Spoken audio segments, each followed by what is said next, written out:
Hello दोस्तों, आप लोग कैसे हैं। आशा करता हूं कि आप लोग भी बहुत बढ़िया होंगे। और आज मैं आप लोगों को केमिस्ट्री के 20 महत्वपूर्ण क्वेश्चन बताने जा रहा हूं विद एक्सप्लेनेशन के साथ, जो सभी कॉम्पिटिटिव एग्जामिनेशन के लिए जो है महत्वपूर्ण साबित होगा। ठीक है, तो पहला नंबर क्वेश्चन है, निम्नलिखित में से किस अणुओं के बीच आकर्षण बल अधिक होता है। तो सबसे ज़्यादा आकर्षण बल किस अणु के बीच होता है, तो ठोस के बीच होता है। ठीक है, सबसे ज़्यादा आकर्षण बोला जाए तो वो ठोस के बीच होता है।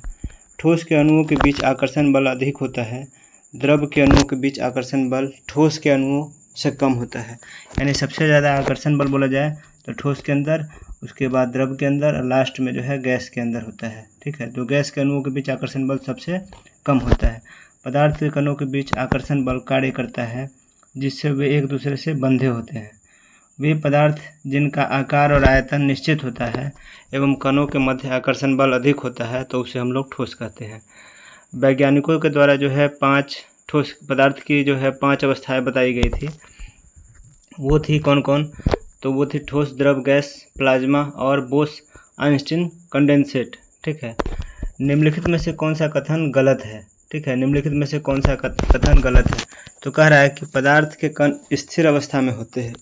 पदार्थ के कण स्थिर अवस्था में होते हैं, यही हमारा क्या है, गलत है। ठीक है ना। बाद बाकी जो है पदार्थ के कण बहुत छोटे होते हैं, ये सही है। उसके बाद पदार्थ के कण एक दूसरे को आकर्षित करते हैं, ये भी सही है। पदार्थ के कणों के बीच रिक्त स्थान यानी खाली स्थान होता है, ये भी सही है। लेकिन ऑप्शन नंबर ए जो है वो पदार्थ के कण स्थिर अवस्था में होते हैं, ये गलत है, क्योंकि पदार्थ के कण स्थिर नहीं होते हैं, वो हमेशा मूव करते रहते हैं। ठीक है, घूमते रहते हैं, इनविंसिबल कहा जाता है। ठीक है, सामान्य पदार्थ की भौतिक अवस्था में शामिल नहीं है। तो देखिए, अगर पदार्थ की भौतिक अवस्था बोला जाए तो 3 होता है, ठोस, द्रव और गैस होता है, लेकिन कोलाइड नहीं होता है। तो इसका आंसर हो जाएगा कोलाइड। ठीक है, कोलाइड पदार्थ सामान्य पदार्थों की भौतिक अवस्था में शामिल नहीं है।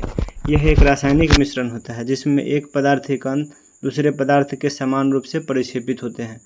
और पदार्थ मुख्यतः 3 अवस्था ठोस, द्रव एवं गैस में पाए जाते हैं। ठीक है, हवा एक है। हवा क्या है, तो हवा जो है एक मतलब तत्व और यौगिक का मिश्रण होता है। हवा जो है वो तत्व और यौगिक का मिश्रण होता है। ठीक है, तो वायु पृथ्वी के वायुमंडल में शामिल गैस तत्व और यौगिक का मिश्रण है।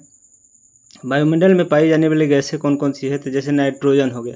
तो नाइट्रोजन, जैसे क्वेश्चन पूछता है कि नाइट्रोजन का परसेंटेज जो है वायुमंडल में कितना होता है, कि 78.84%। ऑक्सीजन जो होता है वो 20.946%। और ऑर्गन जो होता है 0.934%। नियॉन जो होता है 0.00184%। हीलियम जो होता है वो 0.00052 होता है। मीथेन जो होता है 0.002% होता है। शक्कर के घोल में शक्कर एक है, क्या है, तो शक्कर के घोल में शक्कर एक जो है वो घुला हुआ पदार्थ है। ठीक है, शक्कर के घोल में शक्कर एक घुला हुआ पदार्थ है। लोहे में जंग लगना, इनमें से किसका समान उदाहरण है, तो लोहे में जंग लगना जो है वो किसका उदाहरण है, तो यह है आपको रासायनिक परिवर्तन का उदाहरण। ठीक है, लोहे में जंग लगना जो है रासायनिक परिवर्तन का उदाहरण है। ठीक है, तो जब कोई पदार्थ किसी अन्य पदार्थ से मिलकर के एक नया पदार्थ बनाता है तो उसे हम लोग रासायनिक परिवर्तन कहते हैं। जैसे लोहे में जंग लगना जो है रासायनिक परिवर्तन का उदाहरण है। मोमबत्ती का जलना रासायनिक परिवर्तन का उदाहरण है। उसके बाद जो है आपको जो है अगरबत्ती का जलना रासायनिक परिवर्तन का उदाहरण है। ठीक है, और दूध का दही में परिवर्तन होना रासायनिक परिवर्तन का उदाहरण है। ठीक है, जल का जलवाष्प में परिवर्तन होना या वाष्पीकरण में कन्वर्ट होना जो है भौतिक परिवर्तन का उदाहरण है। ठीक है, जल का जलवाष्प में परिवर्तन होना जो है भौतिक परिवर्तन का उदाहरण है। बर्फ का पिघलना भौतिक परिवर्तन का उदाहरण है। ठीक है, इनमें से कौन सा एक रासायनिक परिवर्तन है, तो रासायनिक परिवर्तन जो है मक्खन का खट्टा हो जाना जो है वो रासायनिक परिवर्तन का उदाहरण है। बाद बाकी CO2 से सूखी बर्फ बनना जो है भौतिक परिवर्तन है। एक प्लेटिनम तार का गर्म होना ये भी भौतिक परिवर्तन है। लोहे का चुंबकीयकरण ये भी भौतिक परिवर्तन है। तो वे परिवर्तन जिसमें नए पदार्थ बनते हैं वे रासायनिक परिवर्तन कहलाते हैं, और यह एक अनुत्क्रमणीय प्रक्रिया है। रासायनिक परिवर्तन के बाद पदार्थ वापस उसी मूल पदार्थ में परिवर्तित नहीं होते हैं। इसके उदाहरण है जैसे मक्खन का खट्टा होना, कागज़ का जलना, लोहे में जंग लगना जो है, मोमबत्ती का जलना, ठीक है, ये सभी जो है रासायनिक परिवर्तन का उदाहरण है। उस प्रक्रिया का क्या नाम है जिसमें गैस सीधे ही ठोस अवस्था यानी सॉलिड में परिवर्तन हो जाता है। मतलब कह रहा है कि गैस सीधे ठोस में परिवर्तित हो जाए, उसको कौन सा अभिक्रिया कहा जाता है, तो वह होता है आपको डिपोजिशन, ठीक है, डिपोजिशन कहलाता है। डिपोजिशन में क्या होता है, तो वह प्रक्रिया जिसके द्वारा कोई पदार्थ गैस अवस्था से सीधे सॉलिड अवस्था यानी ठोस में बदल जाता है, उसको डिपोजिशन कहा जाता है। संघनन यानी कंडेंसेशन क्या होता है, तो वह प्रक्रिया जिसके द्वारा कोई पदार्थ जो है वाष्प यानी भाप से तरल अवस्था में, गैस से बोल सकते हैं कि द्रव अवस्था में परिवर्तन हो जाता है, तो उसको हम लोग बोलते हैं संघनन, ठीक है। गैस से द्रव में अवस्था में परिवर्तन संघनन कहलाता है, या ऐसे बोल सकते हैं कि वाष्प से तरल अवस्था में परिवर्तन जो है संघनन कहलाता है। ऊर्ध्वपातन यानी सब्लिमेशन क्या होता है, तो वह प्रक्रिया जिसके द्वारा कोई पदार्थ ठोस अवस्था से सीधे गैस में परिवर्तित हो जाता है, तो उसको हम लोग ऊर्ध्वपातन यानी सब्लिमेशन कहते हैं। एग्जाम्पल है कि कपूर का जलना, नेफ्थलीन, ये सब जो है मतलब ऊर्ध्वपातन का उदाहरण है। वाष्पीकरण यानी इवेपोरेशन क्या होता है, तो वह प्रक्रिया जिसमें कोई पदार्थ तरल यानी द्रव अवस्था से वाष्प यानी गैस अवस्था में परिवर्तित हो जाता है, तो उसको वाष्पीकरण कहते हैं। यानी कि द्रव से जो है गैस में परिवर्तन इवेपोरेशन कहलाता है, ठीक है। कौन सा नियम कहता है कि रासायनिक अभिक्रिया के में द्रव्यमान को न तो उत्पन्न किया जा सकता है और न ही नष्ट किया जा सकता है, तो यह जो है द्रव्यमान संरक्षण का नियम बताता है कि द्रव्यमान को न तो उत्पन्न किया जा सकता है और न ही नष्ट किया जा सकता है, ठीक है। द्रव्यमान संरक्षण के नियम का प्रतिपादन जो है फ्रांसीसी रसायनज्ञ एंटोनी लेवोजियर ने किया था, ठीक है। द्रव्यमान संरक्षण के नियम के अनुसार किसी भी रासायनिक अभिक्रिया में द्रव्य को न तो उत्पन्न किया जा सकता है और न ही नष्ट किया जा सकता है। अर्थात एक रासायनिक अभिक्रिया में उत्पादों का द्रव्यमान अभिकारकों के द्रव्यमान के बराबर होता है। एक संतुलित रासायनिक समीकरण द्रव्यमान संरक्षण के नियम के अनुरूप होता है। एक रासायनिक अभिक्रिया के दौरान अभिकारकों और उत्पादों के द्रव्यमानों का योग अपरिवर्तित रहता है और इसे द्रव्यमान संरक्षण का सिद्धांत कहते हैं। निम्नलिखित वैज्ञानिकों में से किसने स्थिर अनुपात के नियम को प्रतिपादित किया था, तो स्थिर अनुपात के नियम का प्रतिपादन जो है जोसेफ प्राउस्ट ने किया था। जोसेफ प्राउस्ट ने स्थिर अनुपात का या निश्चित अनुपात का नियम दिया था, ठीक है। इस नियम के अनुसार प्रत्येक रासायनिक यौगिक में उनके अवयवी तत्व द्रव्यमान के अनुसार सदैव एक निश्चित अनुपात में पाए जाते हैं, चाहे वह यौगिक किसी भी विधि से प्राप्त किया गया हो। रसायन के लिए गणना की इकाई क्या है? रसायन के लिए गणना की इकाई क्या है, तो रसायन के लिए गणना की इकाई मोल होता है, ठीक है। रसायन के लिए गणना की इकाई क्या होता है, तो मोल होता है, ठीक है। परमाणुओं, अणुओं एवं आयनों आदि की गणना मतलब की जाती है, तो रसायन के जिस इकाई का उपयोग करते हैं उसे हम लोग मोल कहते हैं, और मोल का सिंबल होता है MOL, ठीक है। एक मोल में जो है 6.022 गुने में 10 के पावर 23 परमाणु होता है। एक मोल में 6.022 गुने में 10 के पावर 23 परमाणु होता है। डाल्टन का सिद्धांत इस नियम पर आधारित था, ठीक है। तो डाल्टन का सिद्धांत जो है किस नियम पर आधारित था, रासायनिक संयोजन के सिद्धांत पे आधारित था।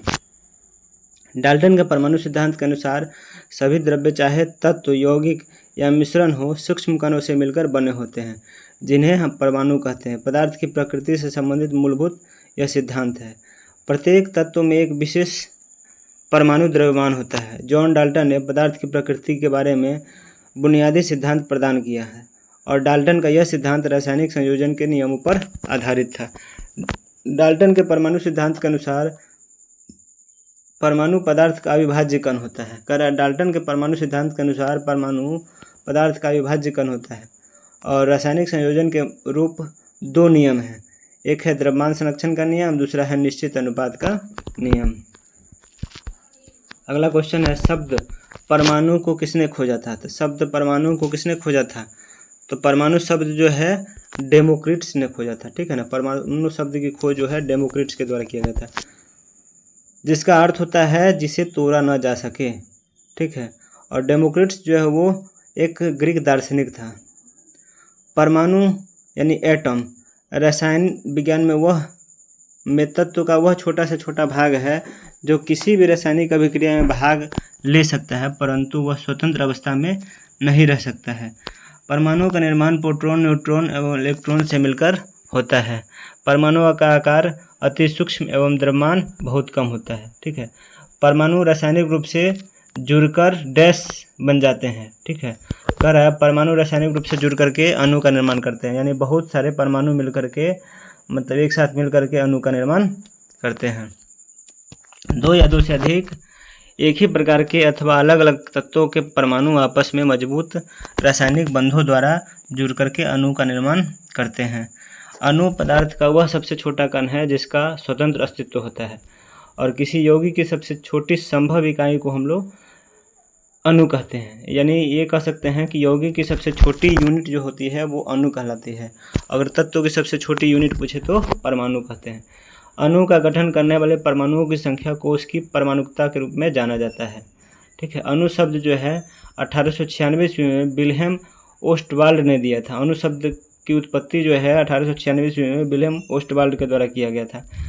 पानी में हाइड्रोजन एवं ऑक्सीजन डैश द्रव्यमान के अनुपात में होता है, यानी कि पानी में हाइड्रोजन एवं ऑक्सीजन जो है 1:8 के अनुपात में होता है, 1:8 के अनुपात में होता है। ठीक है, जल में हाइड्रोजन एवं ऑक्सीजन का द्रव्यमान के अनुपात 1:8 के अनुपात में उपस्थित होता है, यानी H2। हाइड्रोजन का एटॉमिक वेट होता है 1 गुने में 2, यानी कि हाइड्रोजन 2 है तो 2 हो जाएगा 2, और ऑक्सीजन का एटॉमिक वेट जो होता है वो 16 होता है, तो 2:16 यानी काट करके उसको हम लोग 1:8 कर देंगे। जबकि आयतन के अनुपात में जल में हाइड्रोजन एवं ऑक्सीजन का अनुपात जो होता है वो 2:1 होता है, क्योंकि H2O, तो H जो है हाइड्रोजन 2 है और ऑक्सीजन 1 है, तो इसीलिए 2:1 हो जाएगा। में NH3 में N2 और H2 के द्रव्यमान में हमेशा जो है 14:3 के अनुपात में होता है, क्योंकि नाइट्रोजन का जो है एटॉमिक नंबर होता है 14 और हाइड्रोजन जो है वो आपको 3 है, इसीलिए 14:3 हम लिखेंगे। ठीक है ना। CaO यानी कैल्शियम ऑक्साइड, ठीक है, कैल्शियम ऑक्साइड में द्रव्यमान के अनुसार जो है कैल्शियम प्लस ऑक्साइड का जो है अगर अनुपात बोला जाए तो कैल्शियम का जो होता है एटॉमिक नंबर 40 होता है और ऑक्सीजन का 16 होता है, तो इसको काटने के बाद जो है मतलब 5:2 हो जाएगा। ठीक है, और CO2 यानी कार्बन डाइऑक्साइड में जो है कार्बन और ऑक्सीजन का द्रव्यमान द्वारा अनुपात अगर बोला जाए तो कार्बन का द्रव्यमान यानी कार्बन का एटॉमिक नंबर होता है कितना 12 और ऑक्सीजन का होता है 16, तो 16 गुने में 2, 16 दूना 32। ठीक है, और इसको काटने के बाद 3:8 हो जाएगा। ठीक है, संख्या Na का अर्थ क्या होता है, तो किसी तत्व की 1 ग्राम परमाणु में परमाणुओं की संख्या एवोगैड्रो संख्या है। ठीक है, एवोगैड्रो संख्या किसी तत्व के 1 ग्राम परमाणु या 1 मोल में उपस्थित परमाणुओं की संख्या 6.022 गुने में 10 के पावर 23 होता है। ठीक है, और इस संख्या को एवोगैड्रो संख्या कहते हैं। इसे प्रायः NO या Na से दिखाते हैं। ठीक है, अर्थात N = हो जाएगा 6.022 गुने में 10 के पावर 23। एवोगैड्रो संख्या के समतुल्य है, यानी एवोगैड्रो संख्या जो है किसके समतुल्य है, तो वह जो है अभी बता ही दिए हैं कि इसका एग्जैक्ट वैल्यू जो होता है वो 6.02214। निम्न में से किस तत्व के लिए प्रतीक में 2 अक्षर शामिल होते हैं, तो देखिए कार्बन का जो है प्रतीक जो होता है उसमें क्या होता है, 1 होता है C, आयोडीन का जो होता है I होता है। ठीक है, उसी तरह जो है अगर बोला जाए तो लोहा का जो है F ही होता है, यानी फेरस होता है। ठीक है, और फ्लोरीन का बोला जाए तो F होता है। ठीक है, फ्लोरीन का जो होता है F होता है। तो इसमें जिस बोल रहा है कि 2 किसका होता है, तो 2 जो होता है वो फेरस का यानी कि लोहा का हो जाएगा। ठीक है, तो कार्बन का C होता है, आयोडीन का I होता है, लोहा का जो है Fe होता है, फ्लोरीन का F होता है, इसका आंसर हो जाएगा लोहा। डैश ने सुझाव दिया था कि तत्वों के प्रतीक को तत्वों के नाम के 1 या 2 अक्षरों से बनाया जा सकता है, तो किसने बताया था, तो यह बताया था बर्जिलियस ने बताया था कि तत्वों के प्रतीक को तत्वों के नाम के 1 या 2 अक्षरों से बनाया जा सकता है।